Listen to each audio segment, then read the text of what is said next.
जैसे आपने सवाल पूछा कि मसीह में आने से पहले मैं एक कट्टर मुसलमान घराने शेख परिवार में मेरा जन्म हुआ भी लिखना मैं कर रहा था और उस वक्त मुझे यीशु मसीह का दर्शन हुआ। इहर मिटे फोटेज बुन आंजम के ओनाटा फोटेज कते कि ओना फोटेज उदो बुन लार ओना कट्टी रिलेटिव लेबुना कि नोआ अब समाज रन कट्टर हिंदू माने कट्टर मुस्लिम में तय कट्टर मुस्लिम का अच्छा अच्छा नौकरी पोस्ट थे ना पोस्ट होने के नाते उन्हीं आया धर्म रिया बगी करते उन्हीं क्रिश्चियन बनाना माने ईसाई बनाना वीडियो उदूर से धर्म रे वीडियो उदूर नवा मकसद अवधि से कना कि अब धर्म नुतुम ते जहां हर एटा धर्म को चला कन खाए अब अलग अलग अलग अलग नजरिया तब नेले को उनी चिदा ईसाई ना तो उनारा नतीजा तो चेकना उनिया रुवा हसु उनी आयमा लकना दुख विपद ओका दो उनी ओकाटारे मेना संतुष्टि बांजा में खाना बही करते उनी इटारे चला करना जैसे हम गलत आलो हदिस तो कि आम मीटे धर्म रे प्रमोट उनका तो आलो हदिस ले वालो क्रम जो धर्म अड़ी मान सम्मान इज्जत इमावकना मीटे धर्म मत मान सम्मान इज्जत बन इमावकना तो बगर इन पहले बुंगरा उनाटा क्लिप गौर करते आंजम लगे बुन कुरुमते। जैसे आपने सवाल पूछा कि मसीह में आने से पहले मैं एक कट्टर मुसलमान घराने शेख परिवार में मेरा जन्म हुआ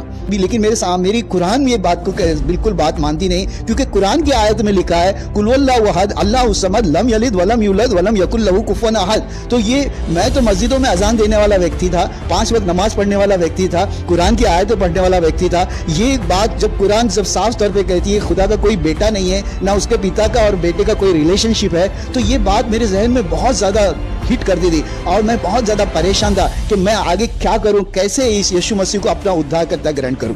माइकल जय मसीह की। धन्यवाद प्रभाकर जी, आपने मुझे मौका दिया कि मैं अपनी गवाही के द्वारा लोगों तक ये बात संदेश पहुंचा सकूं।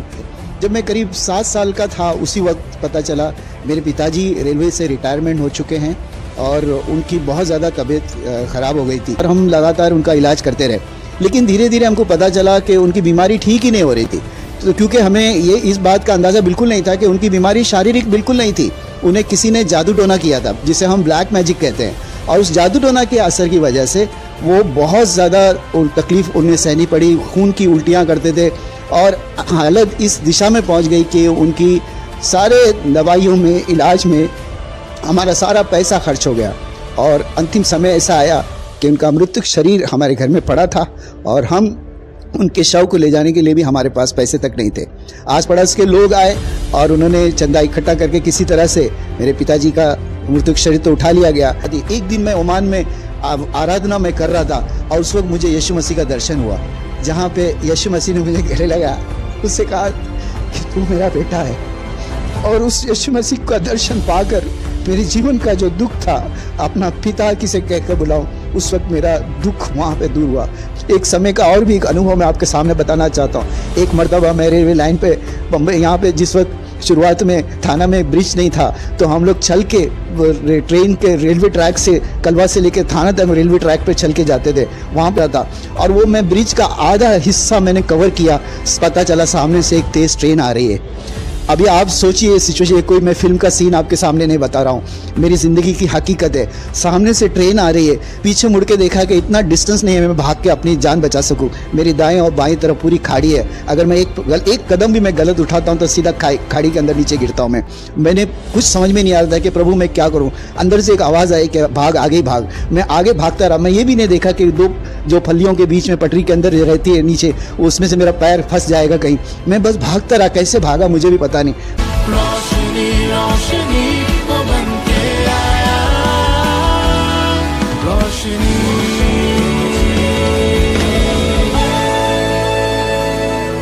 जय मसीह की, प्रेज द लॉर्ड।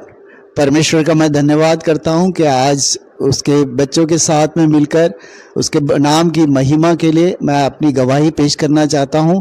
मेरा नाम है माइकल अय्यूब मोहम्मद कादर शेख और ये है मेरी पत्नी देबोरा माइकल। जय मसीह की। धन्यवाद प्रभाकर जी, आपने मुझे मौका दिया कि मैं अपनी गवाही के द्वारा लोगों तक ये बात संदेश पहुंचा सकूं कि मेरे जीवन में कैसे परमेश्वर ने अद्भुत रीति से काम किया। जैसे आपने सवाल पूछा कि मसीह में आने से पहले मैं एक कट्टर मुसलमान घराने शेख परिवार में मेरा जन्म हुआ। मेरे पिताजी बम्बई के परेल वर्कशॉप में रेलवे में फोरमैन करके काम करते थे और हमारा बहुत बड़ा कुटुंब था। 6 मेरी बहनें और हम 4 भाई मिलके 10 बच्चे हम थे जब मैं करीब 7 साल का था उसी वक्त पता चला मेरे पिताजी रेलवे से रिटायरमेंट हो चुके हैं और उनकी बहुत ज़्यादा तबीयत ख़राब हो गई थी।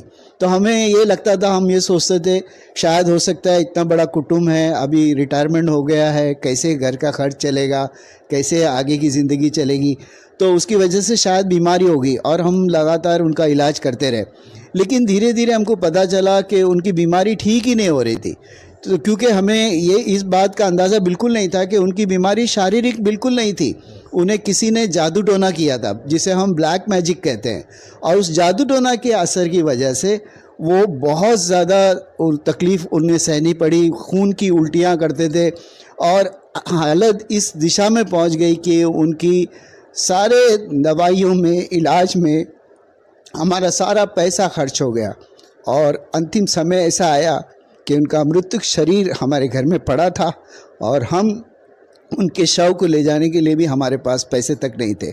आस पड़ोस के लोग आए और उन्होंने चंदा इकट्ठा करके किसी तरह से मेरे पिताजी का मृतक शरीर तो उठा लिया गया। लेकिन अब मेरे पास सबसे बड़ा सवाल ये था कि मैं आज के बाद मैं किसे अपने अब्बा पिता कहकर मैं पुकारूं। अक्सर अपनी माँ से मैं सवाल करता कि सबके तो पिताजी होते हैं, सबके अब्बा होते हैं, लेकिन मेरा पिता कौन है, मेरा अब्बा कौन है।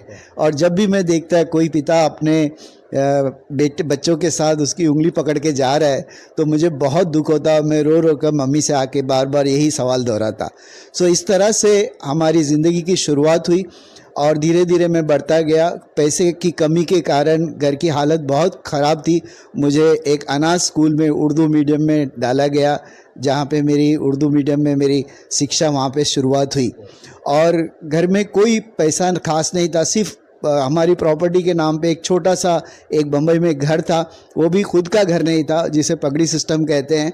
तो वो एक पगड़ी का घर था और उस घर के अलावा हमारे पास और कोई धन संपत्ति नहीं थी। फिर मेरे बड़े भाई जो मुल्ला थे और भी उनके बहुत साथी जो मुल्ला, उन्होंने साथ मिलकर ये फ़ैसला किया कि हम कोई बिज़नेस शुरू करेंगे ताकि हमारा घर का कारोबार ठीक तरह से चल सके। तो इस तरह से मेरे बड़े भाई ने उन पर विश्वास करके जो पगड़ी वाला घर था वो भी देकर उसके हाथ में सारा पैसा दे दिया। उन्होंने टेम्पररी एक अरेंजमेंट किया एक घर के लिए और फिर हम लोग वहाँ जाके रहने लगे। और कुछ ही महीने के बाद हमको पता चलता है कि कोई बिज़नेस नहीं है। जब मेरे बड़े भाई ने उनसे पूछा उस मुल्ला से कि क्या हुआ हमारे, तो उन्होंने बहुत ज़्यादा गुस्सा हुए और उनसे कहा कौन सा पैसा डायरेक्ट, क्योंकि कोई लिखा पढ़ाई नहीं हुई थी, कोई एग्रीमेंट नहीं हुआ था। उन्होंने कहा कि कोई बिज़नेस नहीं और वो घर से भी हमें निकाल दिया। तो आप सोचो, इतना बड़ा कुटुंब है, ना रहने के लिए घर है, ना खाने के लिए खाना, ना पहनने के लिए कपड़ा। इस दशा में मेरी शुरुआत हुई और वहाँ से हम दर बदर हम गुज़रते रहे, दर बदर हम फिरते रहे और हर दिन रात हम मेहनत करते रहे। और फिर किसी ने सलाह दी क्योंकि हमारे ख़ानदान जो है वो हैदराबाद से ताल्लुक़ रखते थे, तो कहा कि वहाँ हैदराबाद में कॉस्ट ऑफ लिविंग कम होती है। बड़े भाई ने कहा मैं यहाँ रुक के थोड़ा बहुत कुछ काम कर लूँगा, आप लोग सारा परिवार वहाँ चले जाओ। और हमें बम्बई से हैदराबाद हम लोग शिफ्ट हो गए। और वहाँ पे मैं जिस वक्त मैं 5वीं क्लास में मैं पढ़ता था और बहुत हालत ख़राब थी। कई बार ऐसे लगता था कि घर का हालत इतनी कमज़ोर है। महीने में एक बार मेरे बड़े भाई 100 रुपये तनख्वाह हमारी मनी आर्डर भेजते थे सारे घर के खर्च के लिए।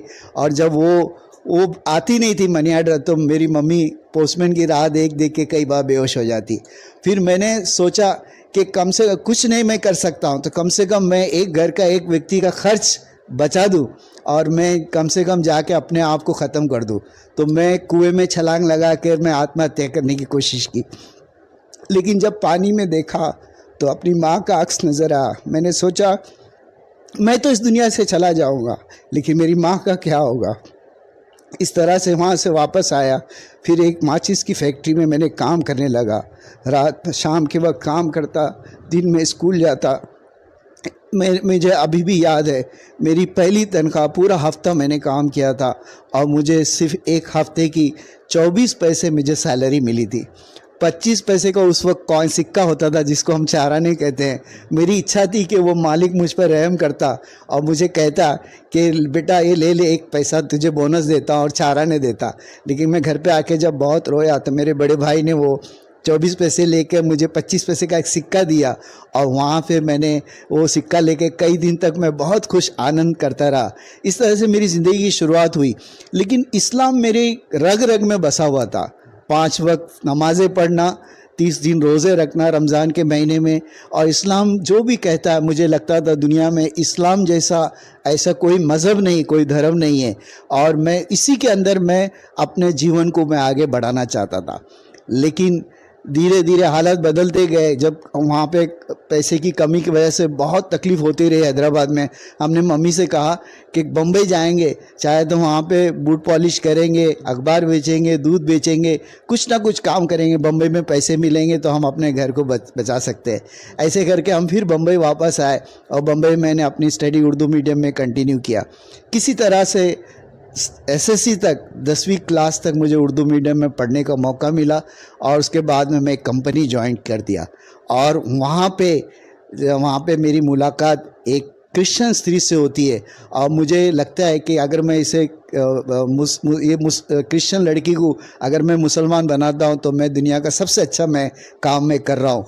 और ये काम होने के लिए मैंने किसी तरह से उसे कन्विंस किया और उसे इस्लाम के अंदर मैं लेके आया, और उस मुसलमान तरीके से मैंने निकाह की। तो सर बहुत अच्छा लगा कि प्रभु में आने से पहले आपका जीवन किस तरीके से था। ये सारे बातें जब हम सुन रहे थे तो हमारे आँख में से आंसू आ रहे थे, क्योंकि बहुत दुख भरी कहानी है आपकी। लेकिन अभी हमारे दर्शकों को आप बताइए कि आपके जीवन में ऐसा क्या हुआ जो आप प्रभु यीशु पर विश्वास करने लगे। आपके जीवन का टर्निंग पॉइंट क्या है? जी ब्रदर, मैं वही बात आपको बताना चाहूँगा। जैसे बाइबल में लिखा है कि भजन संहिता उसका 34वें अध्याय का वचन 1 से 4 में, मैं हर समय यहोवा को धन्य कहा करूँगा, उसकी स्तुति निरंतर मेरे मुंह पे बनी रहेगी। मैं यहोवा पर घमंड करूँगा, नम्र लोग ये सुनकर आनंदित होंगे। अब मेरे साथ यहोवा की बड़ाई करो और आओ हम मिलकर उसके नाम की स्तुति करें। मैं यहोवा के पास गया, तब उसने मेरी सुन ली और मुझे पूरी रीति से निर्भय किया। लेकिन इन वचनों का अर्थ मैं आपको जब बताने जा रहा हूँ, जहाँ से मेरी शुरुआत हुई थी बहुत ही भयंकर तरीके से। जैसे मैंने बताया, मेरा बचपन बहुत ही आंसुओं के साथ पीड़ा में दर्द भरी ज़िंदगी मेरी थी, और शादी होने के बाद में मैं सोचता था कि मेरा ज़िंदगी अभी संवर जाएगा और बड़ी मुझे खुशियाँ मिलेगी। और मेरी पत्नी एक स्टेनोग्राफर का काम करती थी जो लगातार एप्लीकेशन पे, मेरी इच्छा थी कि मैं विदेश में जाकर मैं काम करूं। मैं डिज़ाइन इंजीनियरिंग में मैंने नाइट कॉलेज में मैंने अपनी स्टडी कंप्लीट की थी, तो मैं ड्राइंग का काम करता था, इंजीनियरिंग ड्राइंग का, और उसके लिए मैं लगातार कोशिश करता रहा। कहते हैं ना, अप्लाई नो रिप्लाई।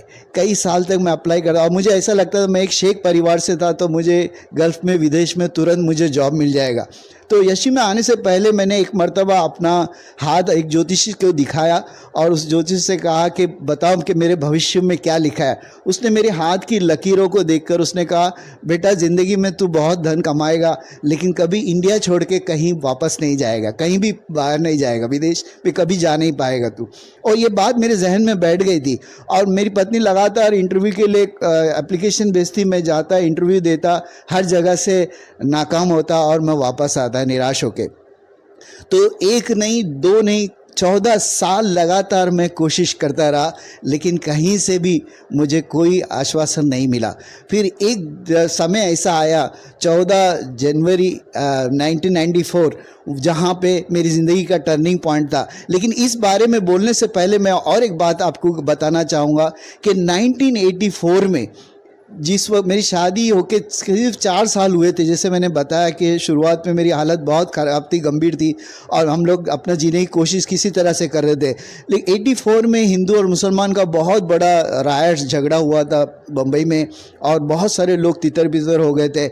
मेरे घर पे भी लोग मारने के लिए आए थे हमें, लेकिन हम किसी तरह से बच के वहाँ पे निकल गए थे। तो उसी समय एक तरफ झगड़े हो रहे थे और दूसरी तरफ मैं बड़ी तरह से बीमार हो गया था, मेंटल टेंशन था, मुझे समझ में नहीं नहीं आ रहा था कि क्या करना है, क्या हो रहा है मेरे साथ। मुझे रात भर नींद नहीं आती थी। एक डॉक्टर से दूसरा डॉक्टर, दूसरे डॉक्टर से तीसरे डॉक्टर, सारे डॉक्टर्स मुझे चेक करते थे और मुझे कहते थे कि इसकी कोई बीमारी नहीं है, इसको कुछ अच्छे से कोई थिएटर में जाके अमिताभ बच्चन का एक पिक्चर दिखाओ, सब ठीक हो जाएगा। लेकिन मुझे पता था मेरी ज़िंदगी में क्या हो रहा है, मेरी हालत बहुत ख़राब है और मैं बिल्कुल, मुझे पसंद है, मुझे बार बार लगता था कि मैं अपने जीवन को ख़त्म कर दूँ, अपने आप को नाश कर लूँ। और इस विधा में कई सजेशंस लोग देते थे, आस पड़ोस के लोग होते थे, किसी पंडित के पास दिखाओ, वो उनको झाड़ू पोछा करेंगे, इस तरह से कई लोग। फिर एक दिन अद्भुत रीति से मुझे पता चलता है, मेरा एक भाई मेरे साथ जो रहता था कभी कभी, वो आके आधी रात में उसने बोलने लगा कि कुरान के अंदर एक चाकू रखा गया है, नींबू तो जादू टोना किया गया है, ऐसे ऐसे करके। तो हमें कुछ ठीक से समझ में नहीं आया, लेकिन कुछ समय के बाद में जब वो होशियार हुआ तो हमने उससे पूछा कि ये क्या क्या बड़बड़ा रहे थे नींद में। पहले तो उसने हिचकिचाया, कुछ बोलने का उसने साहस नहीं किया, लेकिन उसने फिर जब अपना मुंह खोला तो हम लोग आश्चर्य हो गए। मैं नाम लेना नहीं चाहूँगा, मेरे ही घर के एक व्यक्ति ने मुझ पर ब्लैक मैजिक यानी जादू टोना किया था, ताकि मैं अपनी पत्नी को अलग हो जाऊं और वो लोग मुझे फिर से शादी कर सके। असे भैया वीडियो बन नेल केदा अदो निये वीडियो नेल केते बुझो क्या मेनते कि होड़ जहांटार गे धर्मांतरण दा को चेद लगे उनको अकोय होड़ को धर्मांतरण कना से अकोय होड़ को आकू को बदल का, तो उनको होड़ को बड़ा मेनते चेक खते चे समस्या करते चे दुखते ओकाटा मुश्किल कखान ते उनको कुछ बदल कदा, तो उनको को बड़ा आम आर इन संगे बांग हुई कारण तलांग खाए दो आम आर इन जहाना के बालन रोदा भले उनारे समाज एक अलग बात की हुई दारे। तो दिसंबर इन वीडियो उदुरिया नोना के मकसदा उद्देश्य थकना मा तो अपने सलाम दिसंबर टे को वीडियो अगर बेस्ट पे बुझो के तब उनका जरूर शेयर को तुम अपन बिहार मिश्रा अजित भी नवा चैनल पे सब्सक्राइब कर दो मा अपने को विदेश जय झरकान फिर नेक्स्ट वीडियो रहूंगा कि तरह बताना। Bye bye.